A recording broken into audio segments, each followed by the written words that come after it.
How's it going, everybody? Evan from I Quit My Band here, back in the reaction zone today with a review of the new Yorgos Lanthimos movie, Bugonia. Bugonia is a remake slash reimagining of a 2003 South Korean film called Save the Green Earth. It stars Emma Stone and Jesse Plemons and is about two conspiracy theorists who kidnap a CEO because they believe that she is an alien who has been sent to Earth to destroy it. This is Yorgos' third movie in as many years, and there was part of me that was a little worried that I had reached like peak Yorgos saturation. So I went into Begonia with kind of mixed expectations, and I had a blast.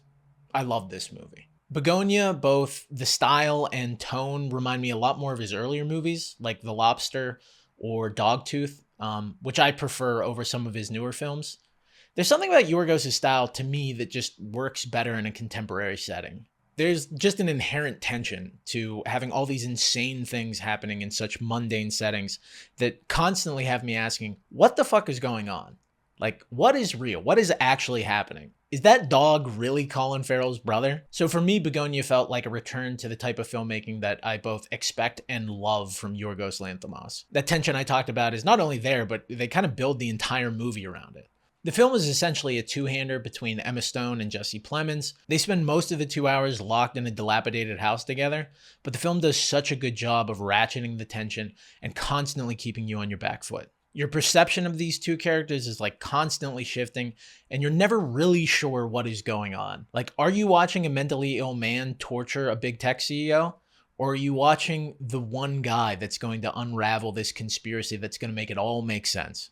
This is Emma Stone's fourth movie in a row with Yorgos, and honestly, keep the band together. Her commitment to these roles is like literally unbelievable, both in the content and subject matter she's willing to explore, but also the sheer physicality of some of the stuff that she does. She plays like this highly capable girl boss CEO, and she speaks in these really condescending corporate platitudes, and it all just like barely conceals this cold, calculating ruthlessness. From their opening interactions, you can already see how much more capable and intelligent she is than Jesse Plemons' character.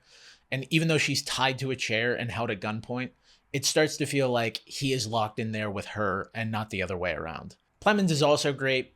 Like, the film could have went the Coen brothers route and kind of made him a complete dope, but I like the layers that they give him. He's a bit more grounded than you would expect him to be, and honestly, like, tragic. They give him scenes where he's interacting with like people at his work and stuff like that, where he comes off kind of like a normal guy, definitely a bit weird, definitely a bit awkward.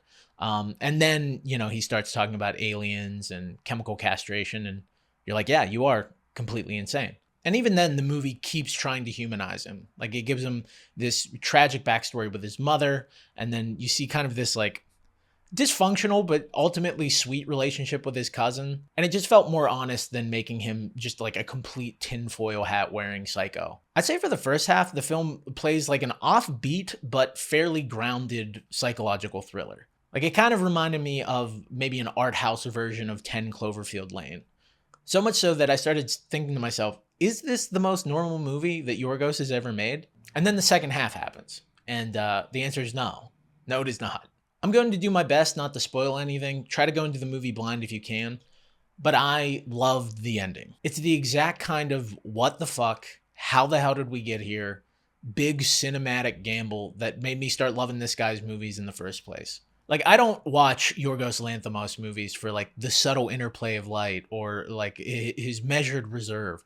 I watch them because I know by the end there's a chance that the main character might have to decide whether or not he gouges his eyes out. The ending of Bugonia reminded me of the endings of The Lobster and Killing of a Sacred Deer, just in that feeling of, I can't believe the movie is doing what it's doing, and I'm so happy that it is doing it. Just this big, insane creative swing, and to my ears, all I hear is bat on ball. The final montage of Bugonia might be my favorite thing in any Yorgos movie.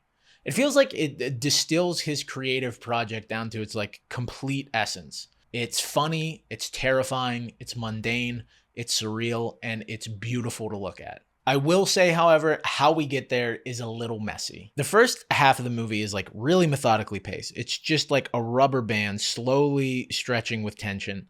And then the second half is letting go of that rubber band and it flying into orbit. The second half of the film is so much more manic, breakneck, and insane than anything that preceded it. Again, no spoilers, but the incident that kicks off this like drastic change in pace and tone, one of the characters does something very drastic, and to me, it felt a bit unmotivated. What happens in the movie is supposed to be shocking, and it is, but because it didn't 100% feel earned, it did pull me out of the movie a little bit. The film looks great. The production design is excellent. Apparently, they built the house that most of the film takes place in from scratch, and it's so authentic that I just imagined they chased a real hoarder out of there with like a broom and started setting up lights. Robbie Ryan's cinematography is excellent. I always really like Yorgos' camera. To me, it's pretty reminiscent to Kubrick, especially with like those low-angle tracking shots. I like how his camera can often be like cold, symmetrical, detached, objective. And especially in this movie, I really like his use of like extreme wide shots. They're beautifully composed, and they can really add to either the comedy or the tension depending on whatever is happening in the frame. There are a couple cool like little visual nods to classic films. Like her shaving her head kind of reminded me of Passion of Joan of Arc. And the scene where he's holding his mother and she's floating kind of reminded me of 8½. Great score by Jerskin Fendrix. It's not the type of score that you would imagine from a movie that mostly takes place in one room.